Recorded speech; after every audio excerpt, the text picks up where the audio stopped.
L'audit commerçant responsable se déroule en 3 phases distinctes. La première phase, c'est ce qu'on appelle l'audit documentaire et il se déroule exclusivement à distance. L'objectif pour nous auditeurs, c'est d'étudier de la documentation, typiquement votre plaquette, l'organigramme, vos tableaux de bord éventuellement, pour comprendre comment est organisée votre structure.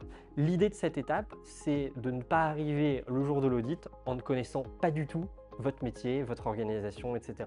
Donc ça, c'est la première phase, 100% à distance, où on vous demande de nous procurer un certain nombre de documents qui vont nous aider à préparer l'audit.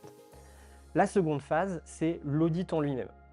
Il va se dérouler selon la formule et la taille de votre point de vente, soit à distance, sur la base d'interviews en visio, soit sur site au sein de votre point de vente.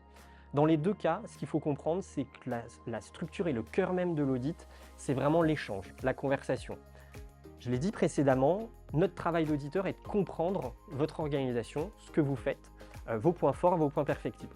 Pour ça, évidemment, on a une grille d'audit, mais avec le recul, on va évoquer davantage des thématiques pour aussi vous faire parler, vous encourager à nous partager vos bonnes pratiques, ce que vous faites, votre organisation, pour que vraiment on puisse en extraire un maximum d'informations. Donc il faut bien comprendre que nous, notre rôle, c'est aussi de vous mettre à l'aise pour pouvoir faire en sorte que vous nous communiquiez un maximum d'informations. Et nous, derrière, il faut voir l'auditeur comme une gare de triage qui va prendre toutes ces informations et va évaluer votre niveau de maturité sur l'ensemble des critères du référentiel.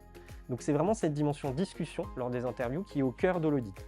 Évidemment, lors d'un audit sur site, on fait également le tour de votre point de vente. On va par exemple voir les zones de tri des déchets, la salle de pause et ce genre de choses.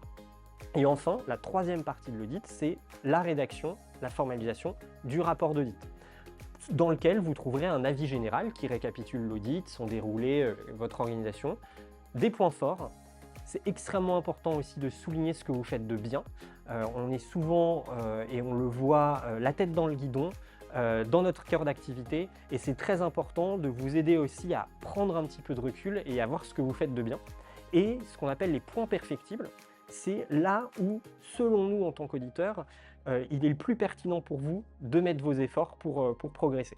Et ensuite, en ayant obtenu la notation suffisante, vous obtenez la labellisation et derrière, vous vous engagez dans le cycle et après dans le suivi de votre plan d'action.